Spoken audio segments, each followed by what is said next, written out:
తెలంగాణలోని అన్ని చోట్ల నుంచి పోటీ చేసి పవర్లోకి వస్తాం అంటూ Prajashanti party chief K A Paul ఇచ్చిన స్టేట్మెంట్స్ అన్నీ కావు.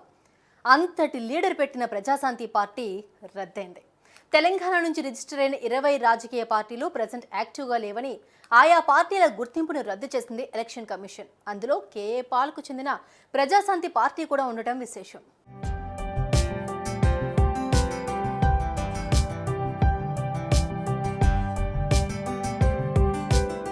2008లో కేఏ పాల్ ప్రజాశాంతి పార్టీని రిజిస్టర్ చేశారు. ఆంధ్రప్రదేశ్లో 2009 ఎన్నికల్లో తమ పార్టీ పోటీ చేస్తుందని పాల్ ప్రకటించడంతో ఈసీ ఆ పార్టీకి హెలికాప్టర్ గుర్తును కేటాయించింది.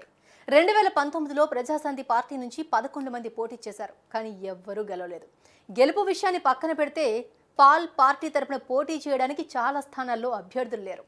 పాల్ పార్టీకి కేవలం 4000 పైచిలుకు ఓట్లు మాత్రమే వచ్చాయి. అయినప్పటికీ ఆయన చేసిన హంగామా ఏపీ రాజకీయాల్లో నవ్వులు పూయించింది.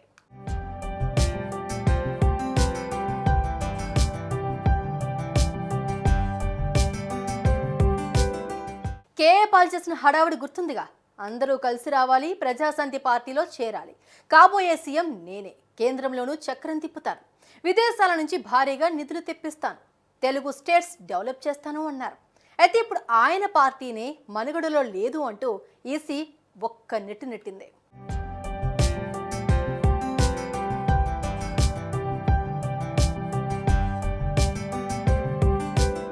శాంతి ధూతగా కేఏ పాల్కున్న గుర్తింపు కంటే రాజకీయాల్లోకి వచ్చాక పాల్కో రేంజ్లో క్రేజ్ వచ్చింది. తెలుగు రాష్ట్రాల్లో పాల్ గురించి తెలియని వారు ఉండరంటే అతిశయోక్తి కాదు.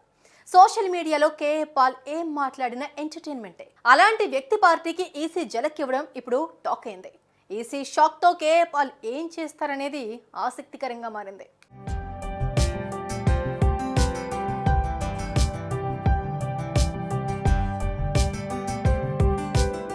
దేశవ్యాప్తంగా క్రియాశీలకంగా లేని 253 రాజకీయ పార్టీల గుర్తింపును, వాటి గుర్తులను కేంద్ర ఎన్నికల సంఘం రద్దు చేసింది. అంతేకాదు, మనుగడలో లేని మరో 86 పార్టీలను ఎన్నికల సంఘం జాబితా నుంచి తొలగించింది. ఈ నిర్ణయంపై ఏదైనా రాజకీయ పార్టీ అసంతృప్తిగా ఉంటే ఈసీని కాంటాక్ట్ అయ్యే అవకాశం ఉంది. అన్ని ఆధారాలు, వార్షిక ఆడిట్ చేసిన ఖాతాలు, వ్యయ నివేదిక, ఆఫీస్ బేరర్ల జాబితాతో 30 రోజులలోపు ఎన్నికల సంఘాన్ని సంప్రదించవచ్చు. చూద్దాము మళ్ళీ కేఏ పాల్ తన పార్టీని ఫోర్స్లోకి తెచ్చుకుంటారో లేదో.